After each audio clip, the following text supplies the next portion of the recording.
Well, thank you, fellow Marine and fellow Guardsmen. Mr.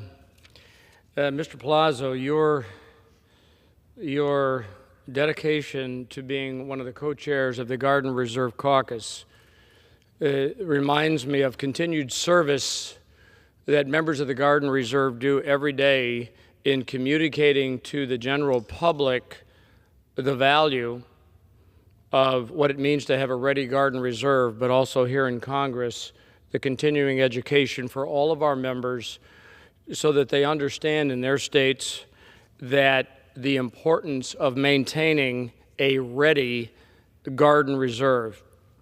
You know, May is National Military Appreciation Month.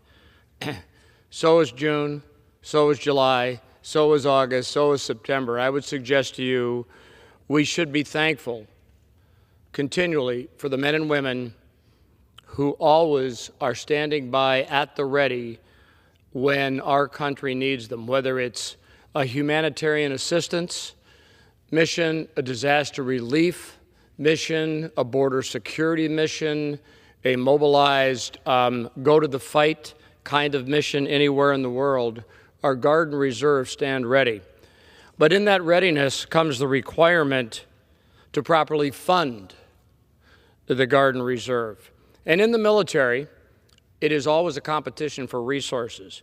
But I believe the combination of states, because the governor of every state is the commander-in-chief of their Guard units. Reserve units, different story, they're under the command of the different services. But the readiness and the support that is offered by each state and its governor to ensure that their Guard units are ready to go, whether they're Army Guard, whether they're Air Guard, no matter what it is essential to not only the state readiness, but the overall readiness that we need as a country in the very complex world in which we live.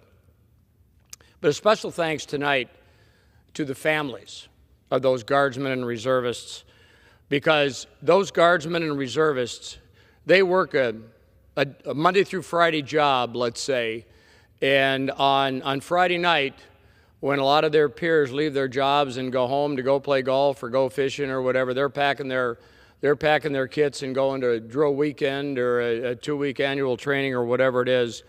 So the sacrifice of time that the Guardsmen and Reservists make at the expense of their family time is something, again, we should never take lightly and always remember, because it's those young children who wonder why mom and dad is not around on Saturday and Sunday, but then they see the picture of them wearing the uniform and doing the kind of duty that we need in the United States of America.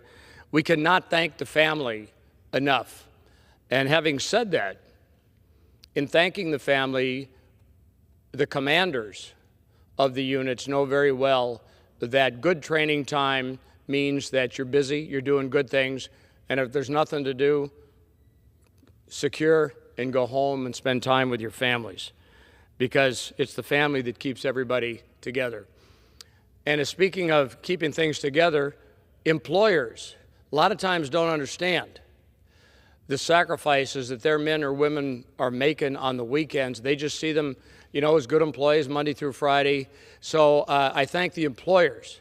And there's a group called the Employer Support of the Guard and Reserve.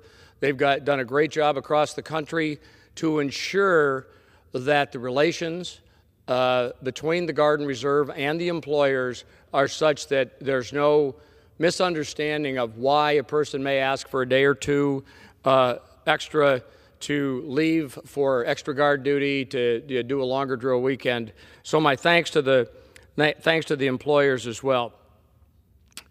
On a little personal note, when it comes to Michigan, in fact, today I met with the Adjutant General of the Michigan Guard, and as a state, Michigan has some very, very, very unique and productive training areas. We're a state with a lot of water around us. We got a lot of woods, and Camp Grayling, in kind of the central part of lower Michigan, really is an example of what a National Guard base, training base, could and should look like around the country.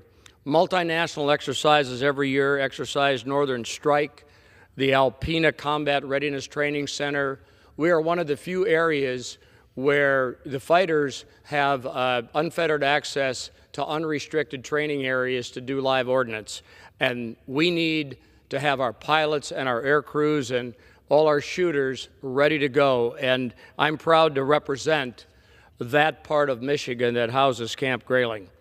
And of course, Selfridge Air National Guard Base down kind of closer towards Detroit. It is a base with a future because it's one of the few bases that is not a joint base where you have military and civil aviation going together. So the ability of the Air Guard, of the Air Force Reserve, of any of the reserve components that fly to put capabilities at Selfridge Air National Guard Base is a win-win for not only our defense posture, but, quite honestly, for the state of Michigan when it comes to providing bang for the buck in the defense dollar.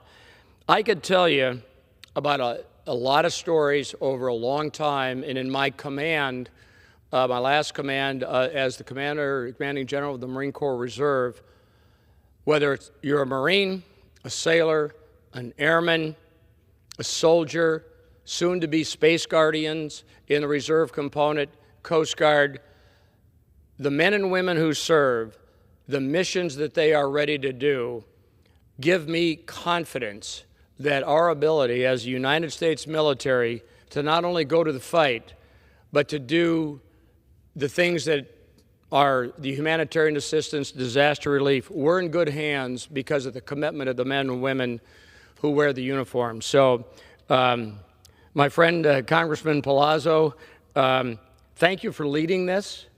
Thank you for calling attention to the fact that without our Guard and Reserve, we are less ready as a country. Thank you. Thank you,